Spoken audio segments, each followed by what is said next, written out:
Hi, and welcome to Chapter 2, The Chemistry of Life. We will be going through all the different parts of chemistry in anatomy and physiology here, and this will help you to be able to navigate through chemistry as we talk about it per chapter. So, first thing you got to do is know the basics. Let's talk about atomic structure first. So, the center of an atom is called the nucleus. It contains both protons and neutrons. Protons are positively charged and they have an atomic mass of about 1. Neutrons have no charge to them, and again, they have the same mass of about 1 AMU. Surrounding the nucleus of an atom are shells. These shells have a negative charge to them and a very low mass. It's a lot lower than the 1 atomic mass unit. Whenever we talk about valence electrons, we're talking about anything that's in the outermost shell. So an atom is just a fundamental unit of matter. We find them in an elemental chart. We sometimes call it the periodic chart. The simplest form of matter has unique properties. So these are all elements. They all have very unique properties to them.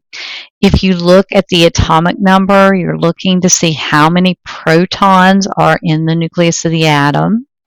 And if you look at the atomic mass, you find out how many protons plus neutrons.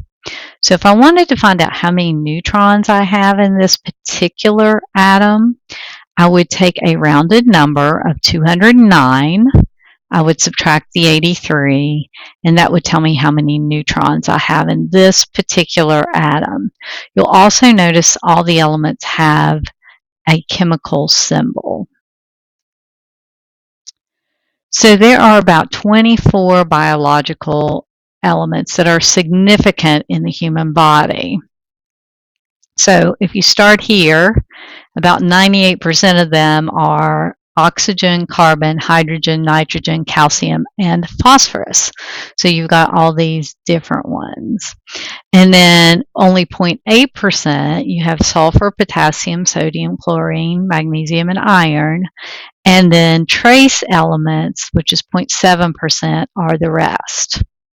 You do not need to memorize every single detail in percentage. However, you should know which ones are the major elements, which ones are the lesser elements, and which ones are the trace elements. When we talk about chemical elements, we're talking about minerals sometimes. And these are inorganic elements which are extracted from soil by either plants or pass through the food chain from the plant. So think about we eat a plant, we get those minerals, or we eat an animal who ate the plant and get those same minerals. Now, sometimes we get electrolytes with this. This is mineral salts, and they are very important. They're important in our nerve and muscle functions, and we'll talk about electrolytes when we get to those 2 chapters. So let's talk about what an ion is now. Now, an ion is a charged particle. That means it's either going to have a positive charge or a negative charge to it. So if I'm looking at these 2 elements right now, if sodium gives an electron to chlorine, sodium becomes a positive ion because it has less electrons than protons. And if I give this electron here, now I have more electrons than protons, so this is a negative. So again, ionization is just the transfer of electrons from one to the other. Now, if you are an anion, that means you are a negative ion. So here, our anion is chlorine. Remember, I said because it gained an electron, it became negative. Cations are positively charged because this one gave up an electron. It is now positively charged. So what is an electrolyte? An electrolyte is a substance that ionizes in water to form a solution capable of conducting electricity. So again, if you take salt and you form this solution of salt water, you get an anion and a cation. So these are very chemically reactive in our bodies. It has an electrical excitability in your nerve and your muscles. The electrolyte balance in one is most important in considering patient care. Imbalances in it can cause coma or cardiac arrest. So what is a molecule? Well, a molecule is a chemical particle composed of two or more atoms united by a chemical bond. So here we have two atoms, the two hydrogen atoms here. They want to share their electrons, and since they want to share, they now become a molecule of H2. Or you can take a carbon atom, which has 4 electrons on the outside, and an oxygen atom and an oxygen atom, and you share electrons here, and you become carbon dioxide. So remember, a molecule composed of 2 or more different elements is called a compound. So this is a molecule, and this is a compound. So chemical bonds hold atoms together within a molecule and attract one molecule to another. So there are 4 main types of chemical bonds, and we're going to go through those. So let's talk about ionic bonds first. In ionic bonds, there's an attraction between an anion and a cation. Electrons are donated from one atom to the next. It's a very weak type of bond, which means it will break easily in water and typically form some form of salt. In a covalent bond that is nonpolar, electrons are shared equally. Okay, so we got a sharing of electrons that are equal. It is the strongest type of bond there is. Carbon atoms are a real good example of this because they have 4 electrons in their outermost shell. And if these 2 carbon atoms share 4 electrons each, their outer shell is filled, they're happy, and now it's a really strong bond. If it is a polar covalent bond, electrons are shared but unequally, all right? So in water molecules, this is a good example. Oxygen is electronegative while hydrogen is electropositive. That means that the oxygen keeps the electrons longer than the hydrogens do. So we get what's known as poles. So one pole, which is the oxygen side, is negative, and the other pole, which is the hydrogen side, is positive. So we consider it polar. So here is your oxygen. Its side is negative, and then here are your hydrogen. Their side is positive. So it's called polar. In hydrogen bonds, we have a very weak attraction to a hydrogen atom. Okay, so, and you usually get it attaching to something that's negative.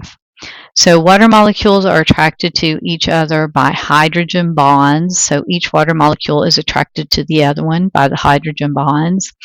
And DNA and proteins are shaped by hydrogen bonds. So in this DNA side strand, you see this hydrogen bond. Okay, so you see the different hydrogen bonds and how they are attracted to each other. This is very important in our acid-base balance. So what's the difference between a covalent bond and a hydrogen bond? Well, in covalent bonds, Notice they're bonding to a particular element. In hydrogen bonds, they're bonding to a molecule. So that's the difference. So let's talk a little bit about water. First of all, remember it's a polar covalent bond, and it is unique in a life-supporting properties. First, it's solvent. That means it has the ability to dissolve other chemicals. Water is known as the universal solvent. Cohesion. It has a tendency to cling to other water molecules, okay? And this causes surface tension. Adhesion, tendency of one substance to cling to another, so it adheses to another substance. Chemical reactivity, its ability to participate in chemical reactions is very important. And then thermal stability, it has a very high heat capacity, which means it can maintain our body temperature. So we're going to talk about what's the difference between a solution, a solute, and a solvent. So if I'm looking at these three, a solution is when all of the particles are mixed very well and you can't tell them apart. The particles that are mixed are called solute, and then the water is called a solvent. Okay, so it's going to, whatever liquid you have in there is a solvent, but in this case we're going to talk about water. Water in this case is a solvent. So you see all the solutes, they're the little blue dots, and you see the solvent, the water. Now a solute can be a gas, a solid, or a liquid. When I see large chunks of a material, then those are called a suspension. So you're actually suspending something in a liquid. And here again, you see a suspension as well. So what is an acid? An acid is a proton donor. That means it's going to release a hydrogen ion into water.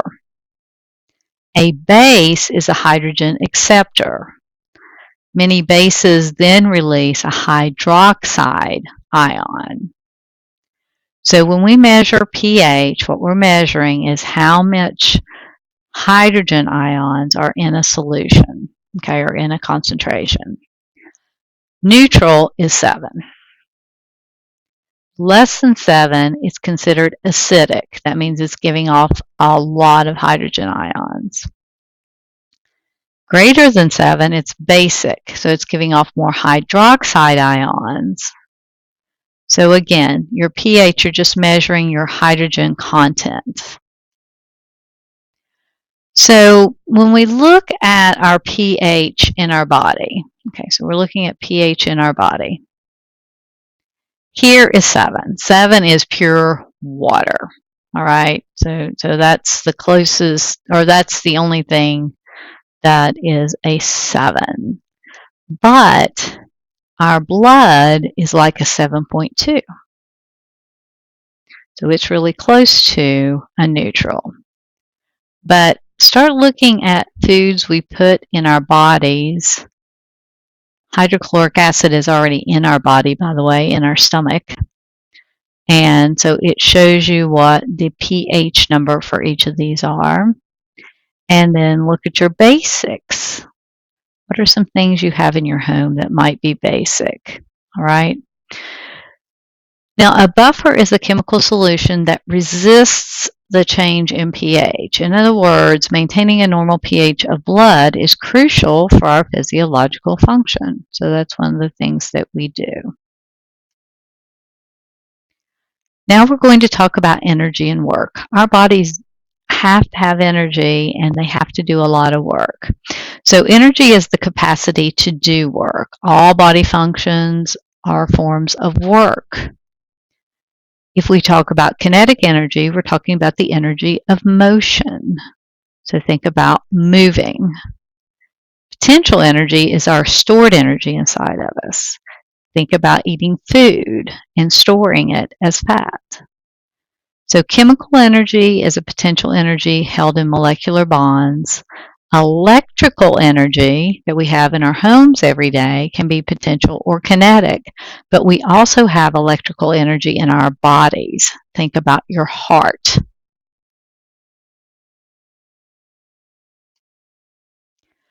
So when we look at a chemical reaction, it's just the process of a covalent or ionic bond is formed or broken. Okay, so we got this bond either being formed or being broken apart. So we look at chemical equations. Always on the left are your reactants and on the right are your products. And here are four kinds of reactions. So let's talk about decomposition first. In decomposition, you take a large molecule and you break it apart, okay? So that's called decomposition. Or you can do synthesis, where you take a lot of small molecules, put them together, and make a large molecule. So that's called synthesis. In the exchange reaction, what happens is that you have two pair, okay? And those two pair then become two different pair by switching the second part of this reaction. Stomach acid and sodium bicarbonate do this by switching the hydrogen for sodium and then switching the CO3 and giving it another hydrogen. So you get salt and hydrochloric acid. So this is an exchange reaction. And then there are reversible reactions. They can go in either direction. There's not really a reactant and a product. They go both ways. They are symbolized with a double arrowhead. So just some things to think about. This is very important in your respiration, your urinary system, your digestive system, okay? They keep moving until they stabilize. So they keep moving until they stabilize. So what changes a reaction rate? Well, to increase it, you have to increase the concentration of your reactant. So if you want to increase a chemical reaction, you just put more reactants in it. You can increase the temperature.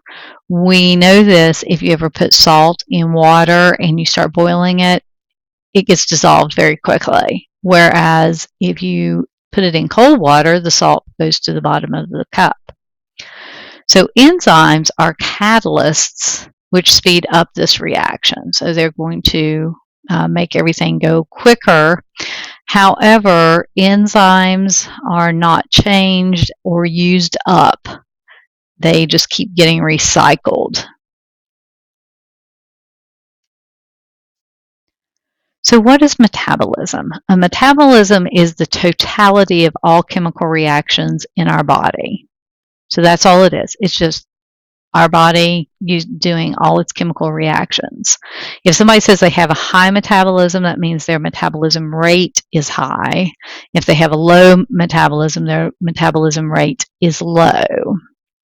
So if you're going to do catabolism, you release energy. This is called exergonic. You break covalent bonds and produce smaller molecules.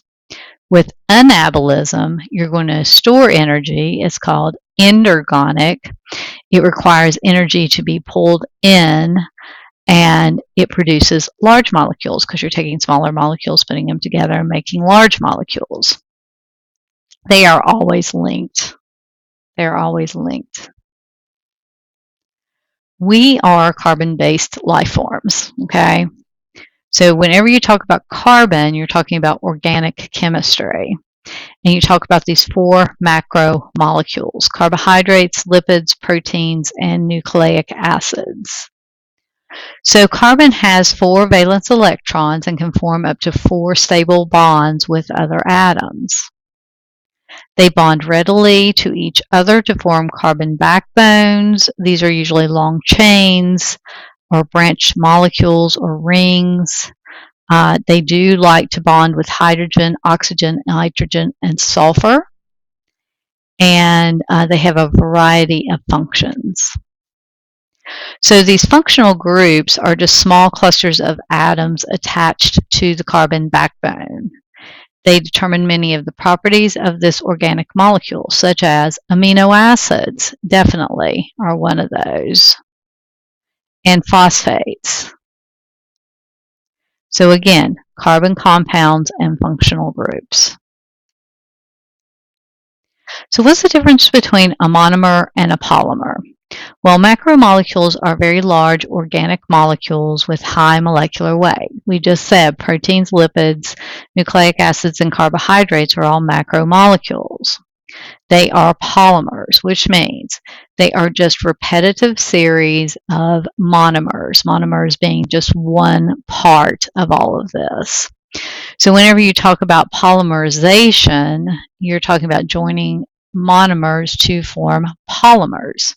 A good example of this is you join a bunch of glucose molecules together to make starch. Now, in the dehydration synthesis reaction, monomers covalently bond together to form a polymer, and when you do that, water is released, okay? So we remove water from the reaction. In a hydrolysis reaction, you're splitting monomers apart, and so you're splitting polymers apart to make monomers, so you add water. That's hydrolysis. Now, carbohydrates is our first macromolecule we're going to talk about. It is hydrophilic. That means it loves water, okay? It's polar. Remember what polar means? One end is negative, one end is positive. It dissolves easily in water. Good examples are sugars and starches. If you've ever taken a cracker and stuck it on your tongue, by the way, a cracker is starch, it will dissolve.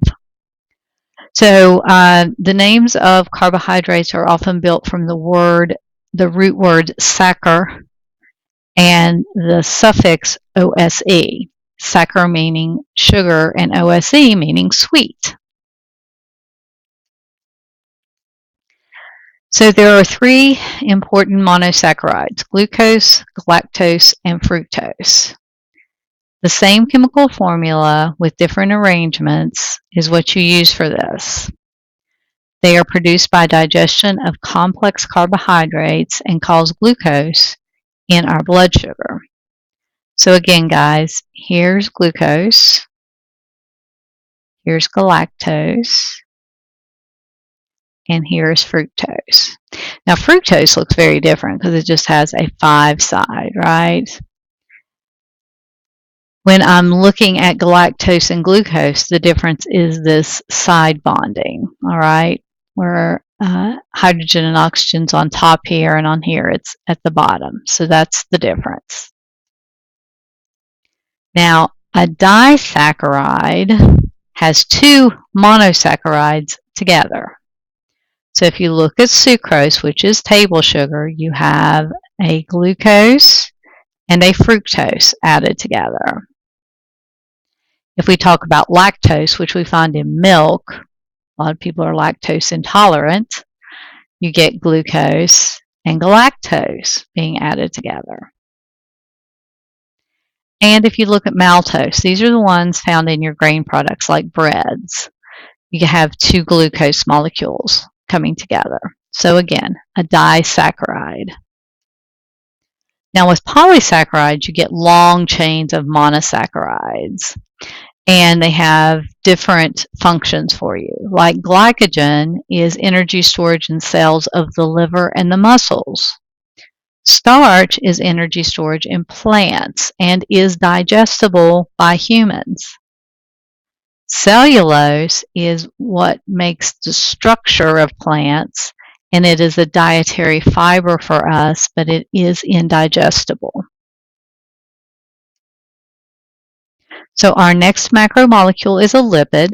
It's hydrophobic. Now, this time it doesn't like to dissolve in water. It is non-polar.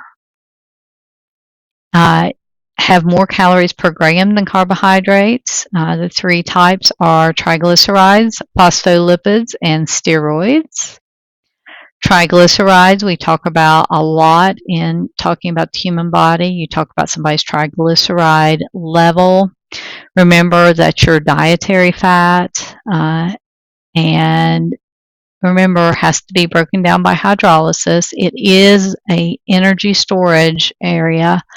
It's used for insulation of our body and shock absorption. You do have to have triglycerides in your body. Phospholipids help you to make up your cell membrane. And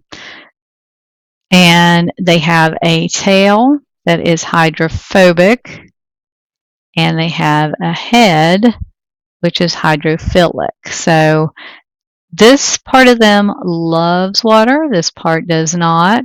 And so when you see it in a cell membrane, this is the outer surface of the cell membrane, and this is the inner surface of the cell membrane. Now, a steroid is also a lipid. And when we think about it, its functions is to maintain your cell membrane's fluidity and stability. So staying stable, and then can things flow in and out of it. It also helps us to synthesize vitamin D, which is important in both our bones and our skin. 15% of our cholesterol comes from our diet. The other 85% is synthesized mostly in our liver. So some steroid examples are estrogen, testosterone, bile acid, cortisol for our joints. So lots of different steroids. So here's what cholesterol looks like. Now, our third macromolecule is a protein, and it's a polymer of amino acids. Okay, so we're going to take amino acids, which is a building block or a monomer, and we're going to put a bunch of them together to make a protein. Now, a central carbon with three functional groups of the amine group, carboxyl group, and the R group. Now, the R group is unique for each amino acid, and there are 20 amino acids in our bodies that are important. So if I'm looking at the amino acid, remember the only thing that's different is that R group. So here's an R group, here's an R group, here's an R group, and here's an R group. Notice I've got 4 different amino acids. I've got methionine, cysteine, tyrosine, and arginine. Some are nonpolar and some are polar. So when we talk about proteins, any molecule composed of 2 or more amino acids is joined by a peptide bond is called a peptide. All right. So peptide bonds join 2 amino acids and form by dehydration synthesis. We're pulling water out of it. Now, if you get peptides for a number of amino acids, if it's more than 15, it's called a polypeptide. More than 50, it's called a protein. And so that's how we name them in our book. So protein structures are unique. They are 3-dimensional, and the shape is very crucial because when you do denaturation, which is a change to destroy the protein's ability to function, then it is taking this form and undoing it. So it's like taking a ball of threads and unwinding them. So when you cook egg or steak, you denature the protein. So let's look at some of the structures. Here's a primary structure. It's just a sequence of amino acids. There's a secondary structure, which is a helix, or like a folded paper called a beta chain. There's a tertiary one where you're folding and coiling at the same time. DNA does this in your cells. And then there's a quaternary structure, and that's where you take two different polypeptide chains and intermix them. So what does proteins function in our body? Well, one is structure. So it gives us things like collagen, bones, cartilage, teeth. For communication, cells send signals to other cells through proteins. Membrane transport, so you're taking molecules from outside the cell and bringing it in, or from inside the cell and taking it out. And as those catalysts, okay, those enzymes that speed up chemical reaction. It also helps us to recognize and protect. This is very important because they make up the antibodies in our system. For movement, so think about your muscle cells. Your muscle cells are made primarily of protein. And then for cell adhesion, this helps keep your tissues together and not falling apart. So let's talk about that enzyme. Remember, an enzyme is a protein. It is a catalyst. And an enzyme usually is named for the substrate that it's connected to. All right.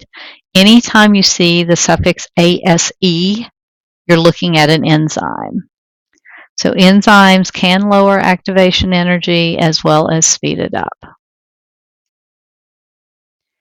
So here is enzymes and metabolism. So energy level, reactants, activation energy, and then net energy.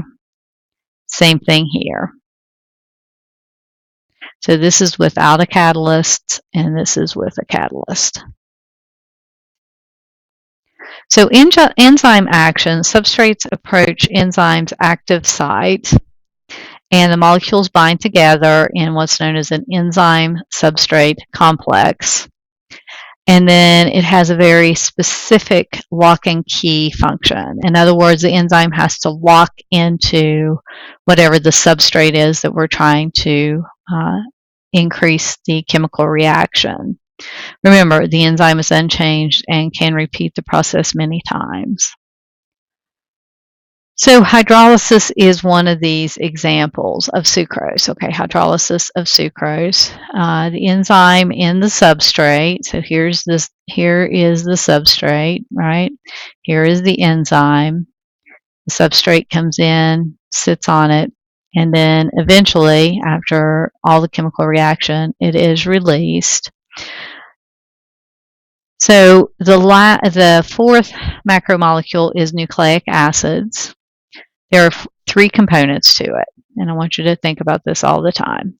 There's a sugar, a phosphate, and a base. Okay, so that's how they're connected. ATP is the best known nucleotide, and that is an adenine base, okay, adenine base, a ribose sugar, and 3 phosphate groups, okay? So that's the best nucleic acid we can talk about. When we talk about ATP, this is how energy is transferred from one molecule to the other. It stores the energy by gaining it from exergonic reactions, and then it releases it for physiological work.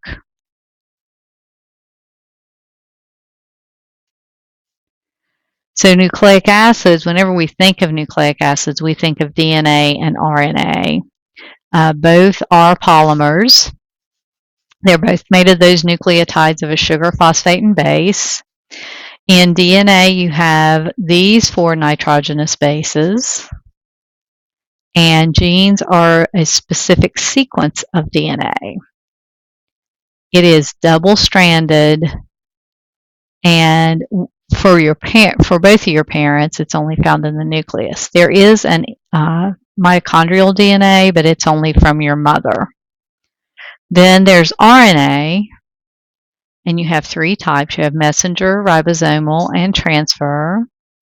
They take the genetic information out to the cytoplasm. Notice their nitrogenous bases are very similar, but thymine gets replaced with uracil. It is single-stranded. please make sure you watch this YouTube video. If you have any questions about the chemistry of our bodies, please ask them to me, and hopefully this helped you.